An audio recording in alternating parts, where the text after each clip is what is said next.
Hey guys, it's Carissa. Today is Monday, January 12th, and it is 14 DPO. Just to catch you up on what happened with this last cycle, I went in for my follicle measurement on 13, cycle day 13. The follicle was measuring 29 and a half. And we did an HCG trigger shot and started taking progesterone on 3 DPO. So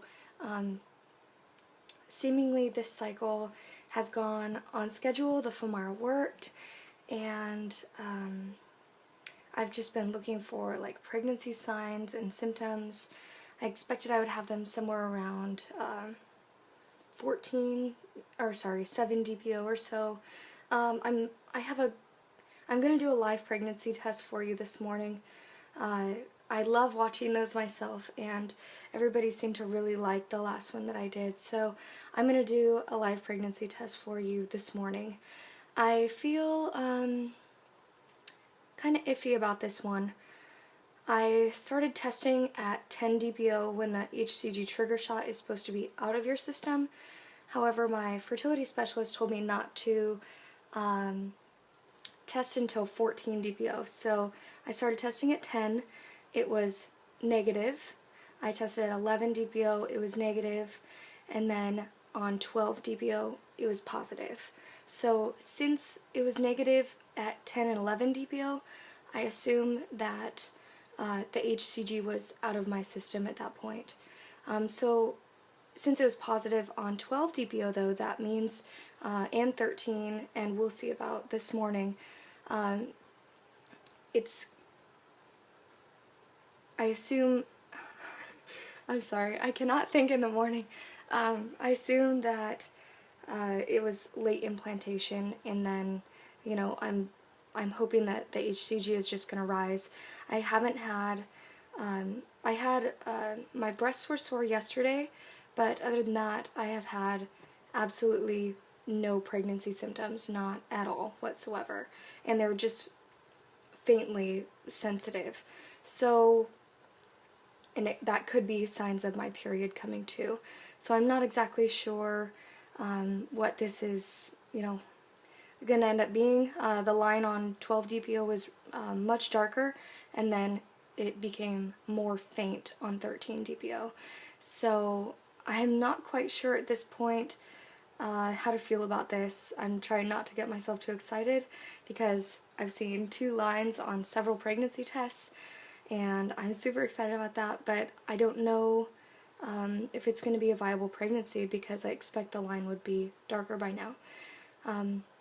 So let's just take this test. I have an appointment at the fertility specialist this morning at 9:30, so I'm getting blood work done today, and I've had a really sharp pain on my left side, the side that I ovulated on, and I'm a little worried that it may be ectopic pregnancy.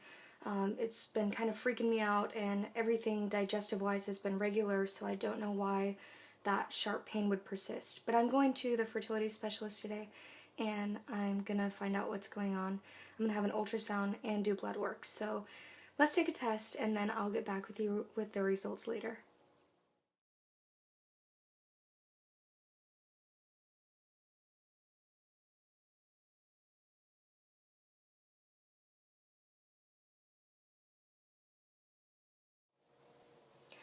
So I'm not sure if you can see this, but it appears to be positive. You see that very, very faint line on the left there? Dang, sorry, I can't get it to focus. There we go. So, it's positive. It's not any darker than it was yesterday, so I'm not quite sure what this is going to mean, but I'm really excited to see that it's still positive. So I'm going to get blood work done and an ultrasound, and I'll get back with you guys later. Yay! Oh, I'm so happy. Okay, bye. So I just got a phone call back from the lab, and my test results are negative.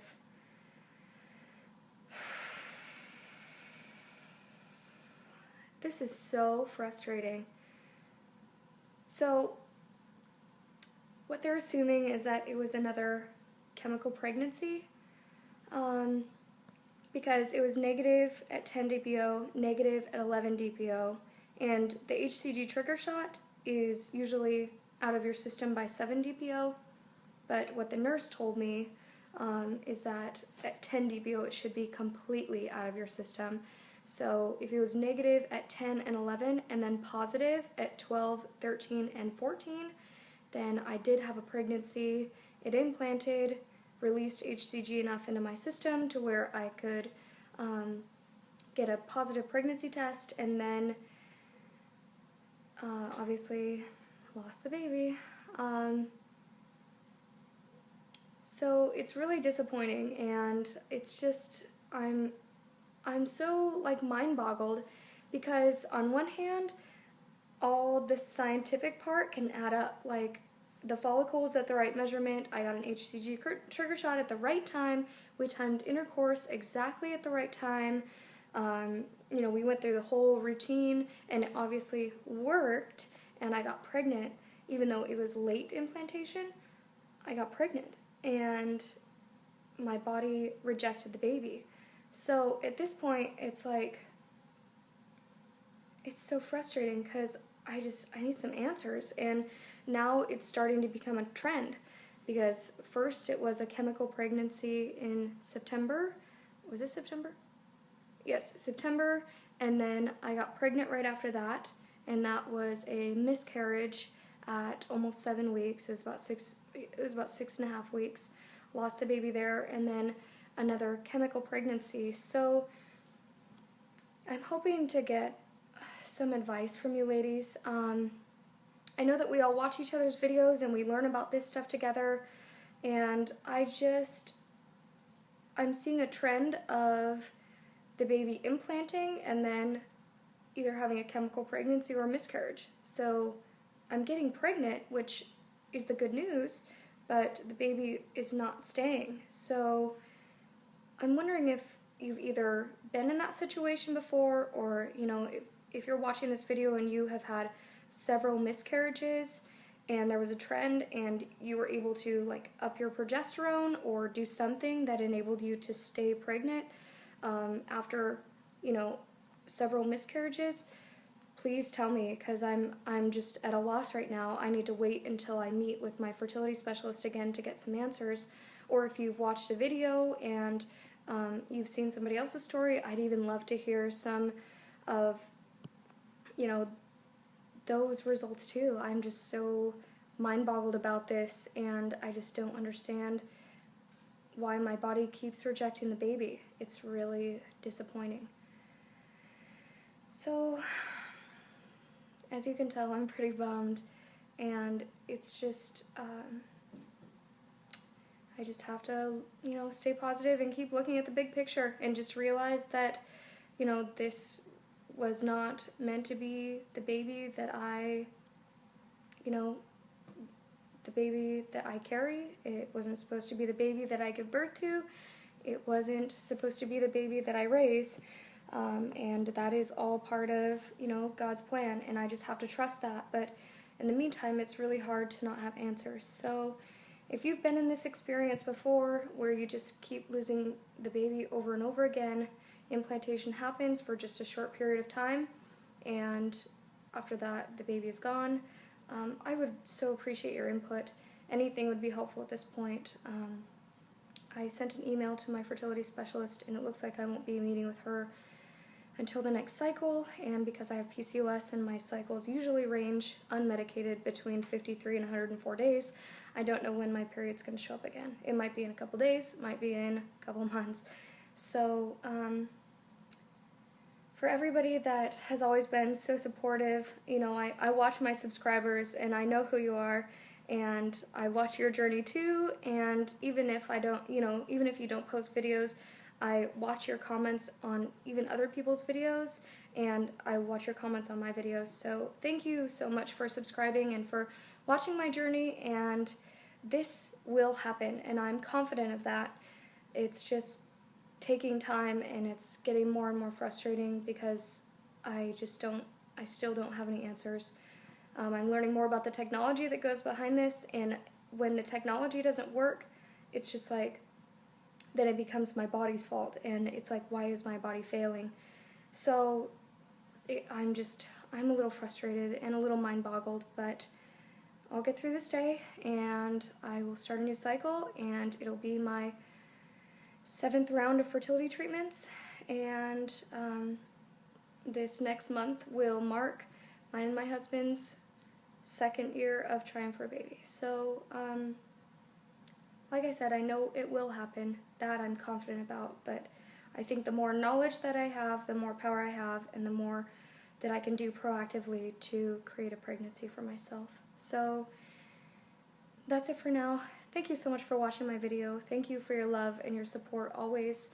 I love all my subscribers, and if you're new to my channel, I want to welcome you to my channel and thank you for subscribing.